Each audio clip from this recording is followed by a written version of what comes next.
नमस्कार, NTV India news में आपका स्वागत है। मैं हूं साक्षी। पेश है प्रमुख हलचल। 13 जुलाई को सीधी जिले में नगरीय निकाय आम चुनाव के द्वितीय चरण का मतदान संपन्न हो गया। द्वितीय चरण में नगर पालिका परिषद सीधी तथा नगर परिषद मझौली, रामपुर, नेकिन एवं चुरहट में पार्षद पदों के लिए मतदान कराया गया।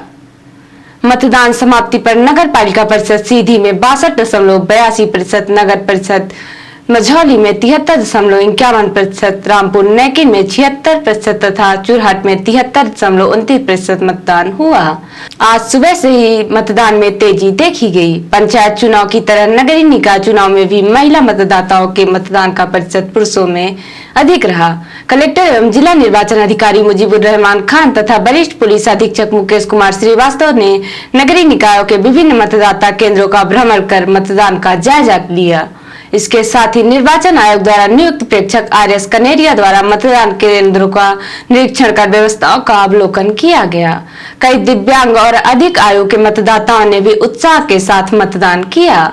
जिले के नगरीय निकायों में प्रातः 7 बजे EVM के माध्यम से मतदान आरंभ हुआ।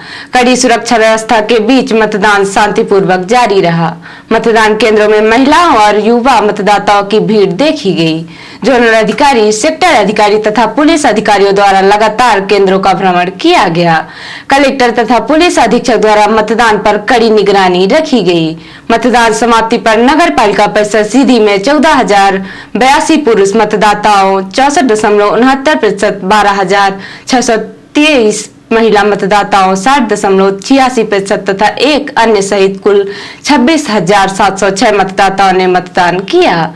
नगर परिषद मझौली में 3,733 पुरुष मतदाताओं, 73.77%, 3,582 महिला मतदाताओं, 73.23%, कुल 7,315 मतदाताओं ने रामपुर नेकिन में 3,778 पुरुष मतदाताओं, 75.5%, 3,773 महिला मतदाताओं, 76.9%, कुल 7,551 मतदाताओं ने तथा चुरहट में 4,280 पुरुष मतदाताओं, 71.2%, 4,323 महिला मतदाताओं, 75.5%, कुल 8,603 मतदाताओं ने अपने मताधिकार का उपयोग किया। मतदान समाप्ति के बाद सभी मतदान दल वापस लौटकर EVM तथा अन्य मतदान सामग्री संबंधित नगरीय निकायों में बनाए गए कक्षों में जमा की गई। सभी EVM स्ट्रांग रूम में रखकर मान्यता प्राप्त राजनीतिक दलों के प्रतिनिधियों एवं अभ्यर्थियों की उपस्थिति में स्ट्रांग रूम सील किया गया। इनकी मतगणना 20 जुलाई को प्रातः 9 बजे से होगी। 13 जुलाई को सीधी शहर के नगरीय निकाय चुनाव को जिला प्रशासन ने निष्पक्ष और शांतिपूर्ण तरीके से पूरा करा लिया। शहर के सभी 24 वार्डों में मतदाताओं ने मतदान में काफी उत्साह दिखाया और EVM में उम्मीदवारों की किस्मत बंद कर दी। मतदान खत्म होने के बाद वार्ड नंबर 13 में EVM लॉक करने के दौरान मशीन लॉक नहीं होने की वजह से वहां पर हड़कंप मच गया। इस दौरान प्रत्याशी और पीठासीन दल काफी परेशान हुआ। मामले की जानकारी वरिष्ठ अधिकारियों को भी दी गई। उन्होंने मौके पर पहुंचकर मशीन लॉक करवाने की कोशिश की, लेकिन नहीं हो सका, जिसके बाद प्रत्याशियों और उनके पोलिंग एजेंटों से चर्चा के उपरांत यह फैसला किया गया कि EVM को पेटी में बंद करके उस पर उम्मीदवार अपना ताला लगा दें और चाबी अपने पास रख लें और मशीन को स्ट्रांग रूम में जमा करवा दिया जाए, जिससे मतगणना के दिन उम्मीदवारों के द्वारा चाबी दिए जाने के बाद खोला जाएगा। जिस पर सभी राजी हो गए और बाकायदा EVM को उसके बॉक्स में बंद करके कांग्रेस उम्मीदवार कुमुदनी सिंह और एक अन्य उम्मीदवार ने अपने अपने ताले लगाए और उनकी चाबी अपने पास रख ली।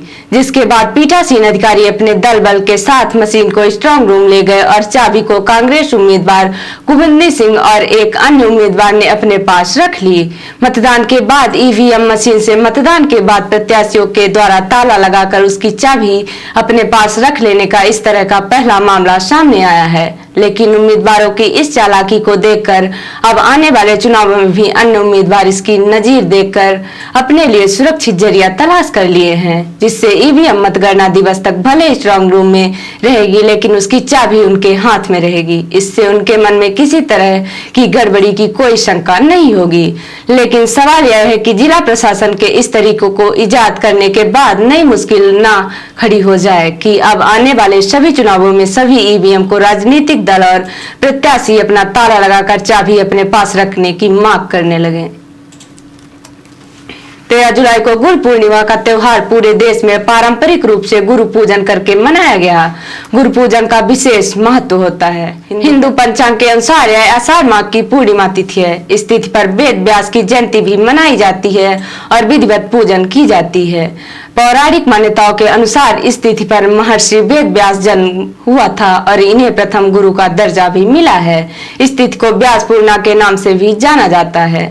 सीधी जिले में भी 13 जुलाई को गुरु पूर्णिमा का पर्व लोगों ने पारंपरिक रूप से मनाया और अपने अपने गुरुओं की पूजा अर्चना की। गुरु पूर्णिमा के मौके पर सीधी शहर के मणिकूट आश्रम गोपालदास मंदिर के साथ सीधी शहर से लगे श्री राम जानकी मंदिर में गुरु पूर्णिमा का पर्व हर्षोल्लास के साथ मनाया गया। यहाँ पर पहुंचे कई सैकड़ों भक्तों ने अपने गुरु हर्षण दास जी महाराज की प्रतिमा की पूजा अर्चना करके उनके प्रति अपनी आस्था और श्रद्धा प्रकट की। इस मौके पर राम जानकी मंदिर में भजन कीर्तन का भी आयोजन किया गया था।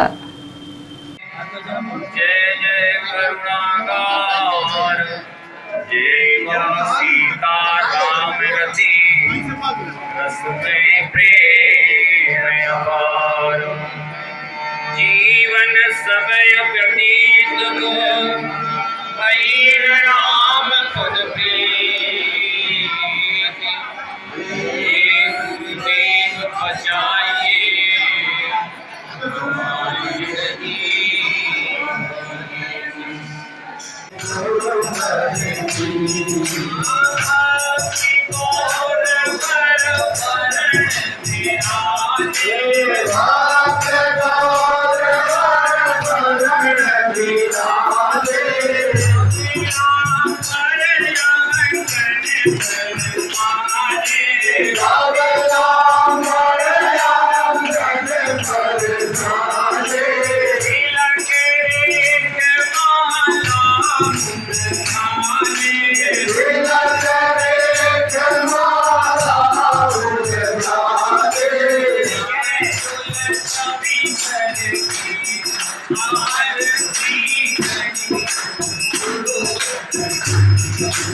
भजन कीर्तन के बाद मंदिर में विशाल भंडारे का आयोजन किया गया, जिसमें कई सैकड़ा भक्तों ने पंगत में बैठकर प्रसाद ग्रहण किया। जिले में जिला पंचायत के 17 वार्डों में सदस्य पदों का चुनाव 3 चरणों में संपन्न कराया गया। मतदान के बाद मतदान केंद्र विकास खंड स्तर में ही इनकी मतगणना संपन्न हो चुकी है। जिला पंचायत सदस्य पद के सारणीकरण का कार्य 2 स्तरों में विकास खंड मुख्यालय तथा जिला स्तर पर किया जाएगा। इस संबंध में कलेक्टर एवं जिला निर्वाचन अधिकारी मुजीबुर रहमान खान ने बताया कि जिला पंचायत सदस्य पद के लिए सारणीकरण का कार्य संबंधित विकास खंड मुख्यालयों में 14 जुलाई को तथा जिला मुख्यालय में 15 जुलाई को संजय गांधी स्मृत महाविद्यालय सीधी में प्रातः 10:30 बजे से किया जाएगा। सारणीकरण का कार्य पूरा होने के बाद चुनाव परिणामों की घोषणा की जाएगी। सारणीकरण के समय अभ्यर्थी अभिकर्ता उपस्थित रह सकते हैं। रिपोर्टर हिमानी रौतेला ने बताया कि जिलाधिकारी धीराज सिंह गाब्याल ने बुधवार को कैंप कार्यालय हल्द्वानी में आम जनता की जन समस्याएं सुनी। जनता दरबार में फरियादियों द्वारा राजस्व, सड़क, विद्युत, नजूल, भूमि, पेयजल, अतिक्रमण, पेंशन आदि से संबंधित 45 से ज्यादा शिकायतें दर्ज हुई। इस अवसर पर जिलाधिकारी ने दूरभाष से वार्ता कर एवं संबंधित अधिकारियों को निर्धारित समयावधि में समस्याओं का निस्तारित करते हुए अवगत कराने के भी निर्देश दिए। इस अवसर पर जिलाधिकारी शिवचरण द्विवेदी, अशोक जोशी, मुख्य नगर आयुक्त पंकज उपाध्याय, सिटी मजिस्ट्रेट ऋचा सिंह, उप जिलाधिकारी मनीष कुमार सिंह के साथ ही जल संस्थान, जल निगम, समाज कल्याण के साथ ही संबंधित विभागों के अधिकारी उपस्थित थे। और अब पेश है प्रादेशिक हलचल। नगरीय निकाय चुनाव के दूसरे चरण में 72% वोटिंग, सबसे ज्यादा नीमच जिले में 85% मतदान, मुरैना में सिर्फ 55% वोट पड़े। शराबबंदी पर उमा ने शिवराज के पाले में डाली गेंद, बोली मेरा अभियान 2 अक्टूबर तक चलेगा, सरकार इसे आशीर्वाद आयोजन में बदल सकती है। शिवपुरी एडीएम बोले वोट डालकर हमने भ्रष्ट नेता पैदा किए। अधिकारी ने कहा वोटिंग और लोकतंत्र देश की सबसे बड़ी गलती। और सागर में पेट्रोल पंप पर 1 लाख की लूट, कट्टा अड़ाकर नकाबपोश 2 बदमाशों ने की वारदात। और अब पेश है राष्ट्रीय हलचल। हामिद अंसारी ने पाक पत्रकार को दी खुफिया जानकारी। पूर्व उपराष्ट्रपति बोले, मैं उससे कभी नहीं मिला। भाजपा ने पूछा 5 बार दिल्ली क्यों बुलाया। 18+ को फ्री कोरोना बूस्टर डोज। अगले 75 दिन मुफ्त मिलेगी वैक्सीन। 15 जुलाई से सरकारी अस्पतालों में लगवा सकेंगे। मिड डे मील में मिली छिपकली। मुजफ्फरनगर के सरकारी स्कूल में 25 बच्चों की हालत बिगड़ी। पेरेंट्स ने किया हंगामा। और भारत नेपाल सीमा पर 3 घुसपैठिए गिरफ्तार। 2020 में ही एक्सपायर हो गया था वीजा और पासपोर्ट। तो ये थी आज की प्रमुख हलचल। नमस्कार।